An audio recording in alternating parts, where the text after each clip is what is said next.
Guys, make sure you stay until the end. We'll talk about common mistakes people make, and they may end up spending thousands of dollars on repairs, diagnostics, parts that they may not actually even need. We'll talk about that in this video today.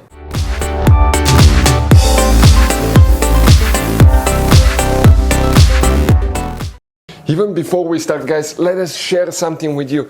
Okay, 9 out of 10 people do not know there will be hidden fuse boxes in that Mercedes. How many? Up to 6, 7 different fuse boxes, guys. Now, that's why we made a special video on our YouTube channel that's called Mercedes GLC fuse box location and diagram. Check it out.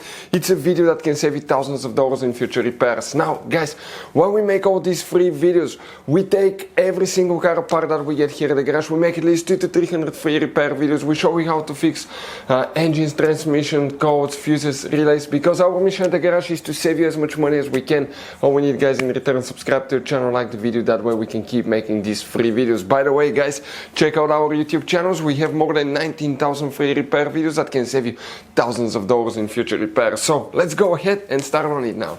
Hey guys, welcome back to Auto Repair, guys. Super quick, very helpful video to any of you guys trying to find fuses, relays for the water pump, also known as coolant pump on Mercedes GLC 4th generation. Guys, stay with us, we'll explain where you can find them for the auxiliary water pump. Please do not waste any money on parts, tools, diagnostics until you see that video. Do not buy new pump because it could be simple fix. After that, if you need to buy replacement parts and tools, guys, we'll share the information in the description of the video below. Check it out and you can see where we get most of our tools and supplies from as well. Let's start on it now. So guys, now for the water pump, coolant pump, come to show you which fuses and relays we need to check. We'll demonstrate on that generation Mercedes GLC.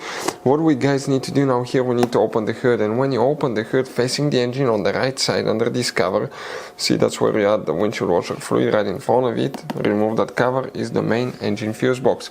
Let's zoom in. Before we continue, let's explain quickly why it's always a good idea to test fuses and relays.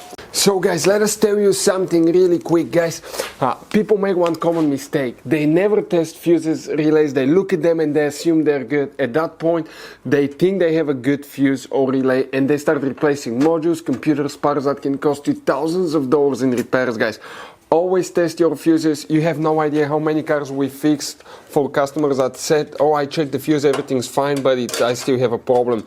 Now, some fuses are super hard to see if they're burnt or not. Some of them will be really easily accessible. You can clearly see them, but there will be fuses that are not see-through, fuses that may look like they're not burned, but they're actually burned. And often, guys, you can actually even test these fuses. Okay, let me show you now without even removing them. But it's very important to know how to test different fuses and relays, and if you want to see how to do that, guys, we're going to put that link to a video in the description of the video below, how to test fuse, how to test a relay. Always check that. I want to emphasize that enough because it could be a really simple fix.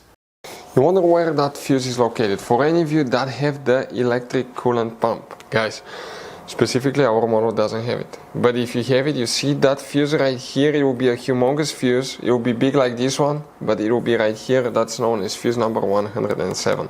That will be the one that you need to check. Also, you may need to have another fuse where the positive jump starter terminal is located. That's actually a pre-fuse box that looks like this one. You see that's a positive jump starter terminal. That's the back side of it. And when you open this fuse box, it will look something similar to this one. You have multiple fuses on the inside. Now here you have two different kinds of fuse boxes depending on the year and the model and engine. One will look like this one, the other one like that one. Okay guys, check each one of these fuses too, because it's very likely that you have a fuse there that controls it too, that most people don't even suspect they have these fuses. Guys, this Mercedes has all kind of different fuses, right? You can see just in this fuse box we have two different kinds. Then if you go in this one, you have even some more special fuses right there in the trunk fuse box as well, guys.